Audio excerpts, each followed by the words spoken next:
So in this video, I'm going to be looking at the proof by contrapositive. So we're going to use proof by contrapositive when using direct proof does not seem to be a viable option for proving a theorem, a corollary, or a statement. Now, there are no set rules for when to use the contrapositive. Instead, you sometimes want to consider if direct proof is possible, and if in using direct proof you end up with a difficult statement to reason or argue about logically. Then you may want to change your tact. And proof by contrapositive is one of those options that you have. Knowing when to use different proof techniques is an art and not a science, and so it takes development of sensitivity, creativity, and depth, and all of which comes from experience. That is reading a lot of proofs, writing a lot of proofs, and sometimes just trial and error. Sometimes you're just sitting there and you're going to go, okay, well, what if I went out and tried the contrapositive as an option? So I'm going to demonstrate this by an example. Let's see if we have this question that we want to prove. For every integer x, if x squared is even, then x is even. Now, what we would normally do in direct proof, okay?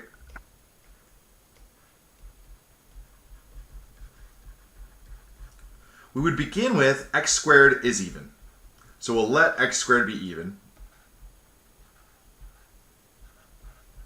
And so this would then make x squared equal to, say, 2k, for k belonging to the integers. And that would be our direct proof technique.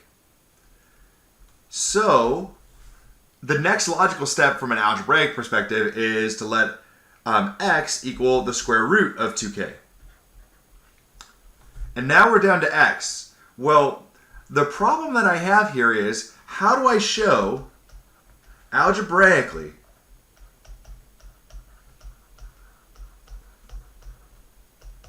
that the square root of 2k is even? In previous incarnations, what we did was we basically said, okay, well, I'm going to break up my, or I'm going to simplify algebraically my values, and then I'm going to pull out a 2 and show that I have 2 times some value that is in fact an integer. But the square root of 2k, that doesn't quite work, right? Maybe the contrapositive is going to work in this case. So let's see if that's going to be the case. So what we'll do here is we're actually going to switch this up, and I'm going to consider actually first writing this as p is x squared is even, and q is x is even.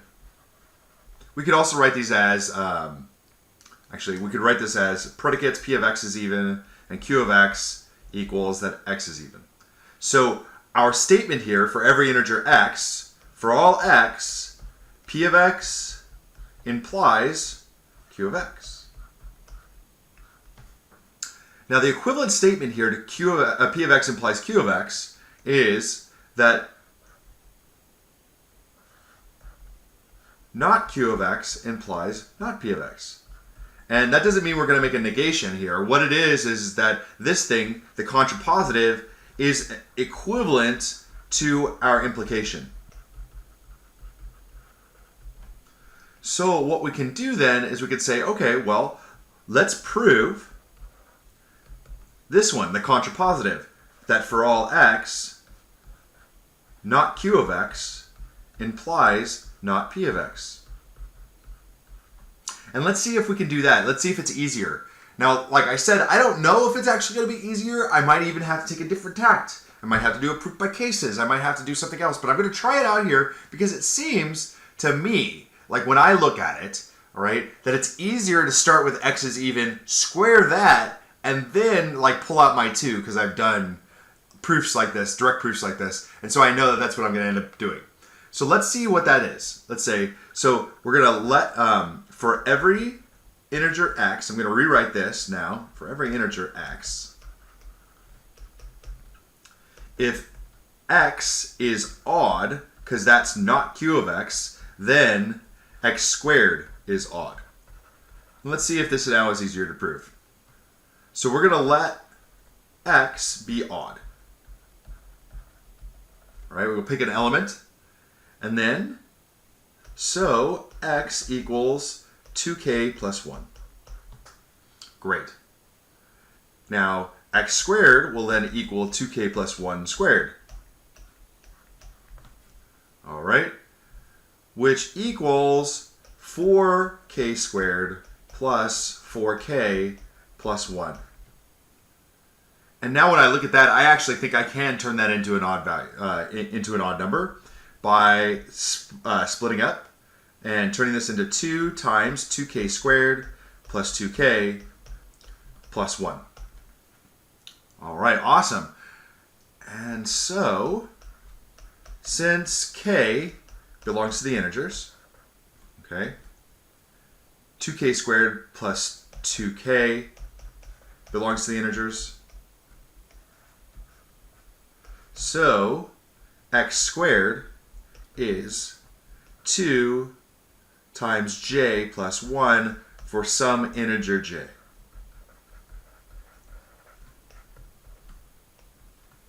Thus, x squared is odd. That was a lot easier to prove.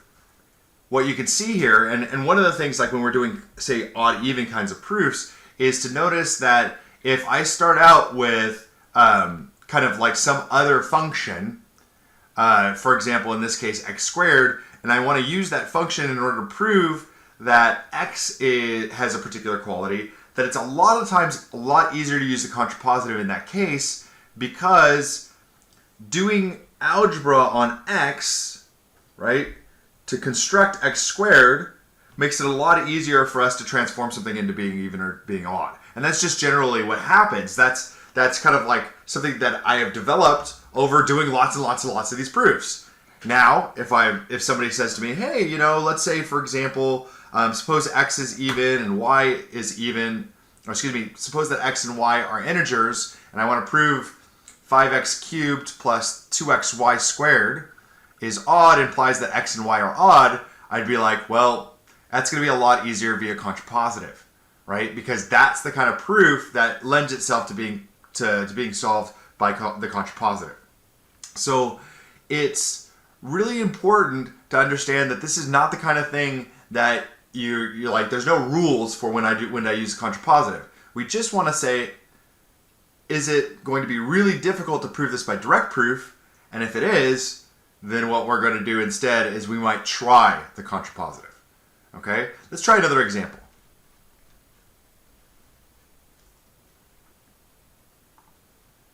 Let's suppose that we have this question.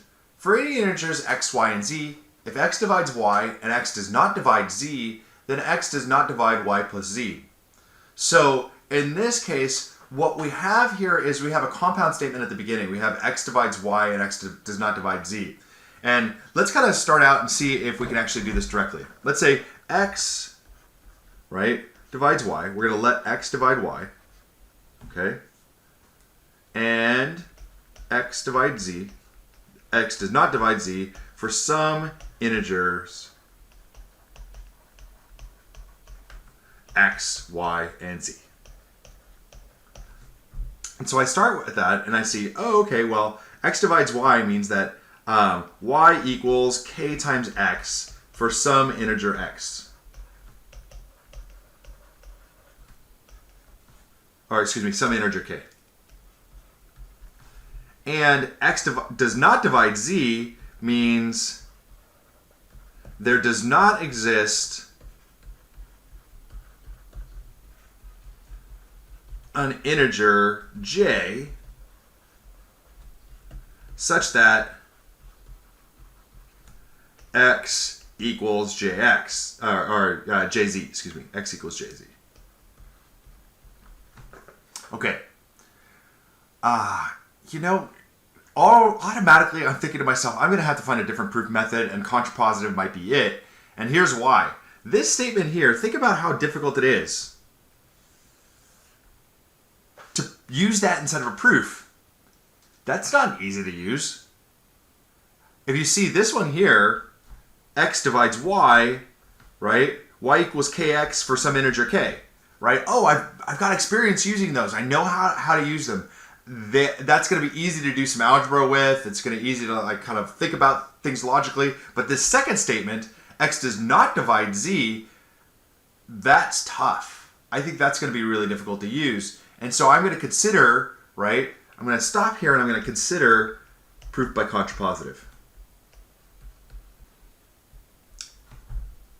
So what is that going to look like? Well, I can actually start with x divides y, right? What we're going to say is our contrapositive is going to look like this. For any integers, x, y, and z, what we're going to do is we're going to negate x does not divide z and x does not divide y plus z, and we'll switch them. Okay? If x divides y, okay, and x divides y plus z. So that's the negation of our conclusion. Then the result here is that x divides z. And if you think about it, each one of these statements, much easier to use algebraically, much easier to work with algebraically, okay, because we have some very definite definitions for x dividing y plus z and x dividing z. Okay? It's good news. So, let's try it out. We'll let x divide y and x divide y plus z for some integers x, y, and z.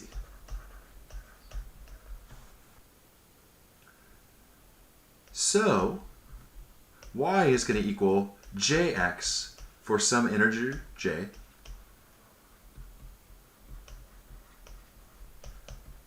and y plus z will equal kx for some integer k.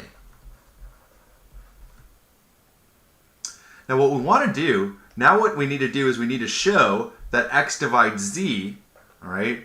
And so we need to show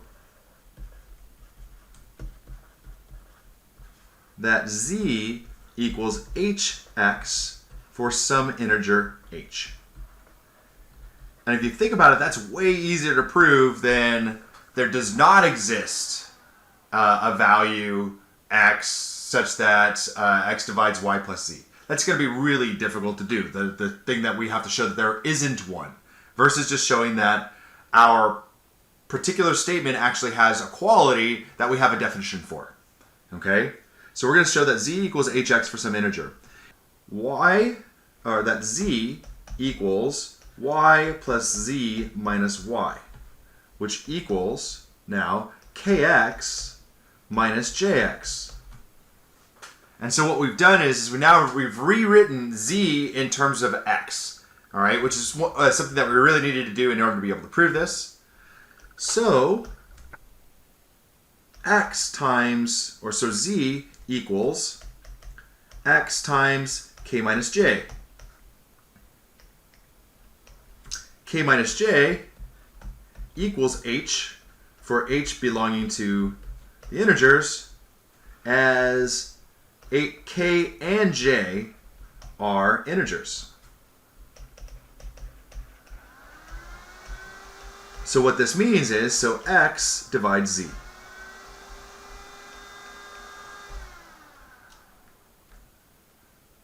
All right, so let's take a look at what we've done. What we've done is we've said, okay, we're going to say that x, y, z, we have these integers. If x divides y and x divides y plus z, then what we get is we can rewrite x and y as some integer times, y plus z and y as some integer times x, okay? And it's much easier to write these, right, as having a particular quality than to show that there does not exist a quality, right? And that's why we actually went in and we negated them, all right? Then we basically rewrote z as a combination of the two statements that we have some evidence for. That is jx y and y plus z, all right? And this is just a little bit of a trick. It takes some cleverness and some experience. Y plus z minus y, okay? And then what do? We just rewrite z as its definition. Z is hx, which is what we wanted to show. Okay? Now there's one final line that we're going to have to write. So by contraposition,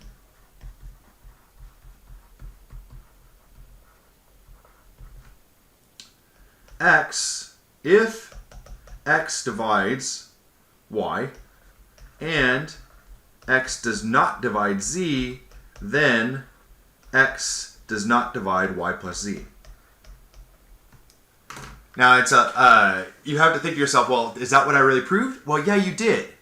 We did, because contraposition is equivalent, and we've shown this logically already, that contraposition is equivalent to the direct implication. And so consequently, when we prove by contraposition, we actually have also proven the direct proof as, we've proven the implication as well. Okay? So that's the idea. Are we going to always know when it is that we're going to use a contraposition? No. Sometimes you're going to have to try out direct proof, see that it fails, okay, and then try out contraposition. When are some good times to try out contraposition? In my experience, good times to try out contraposition, and we'll write this as a note, is when the negation gives a simple definition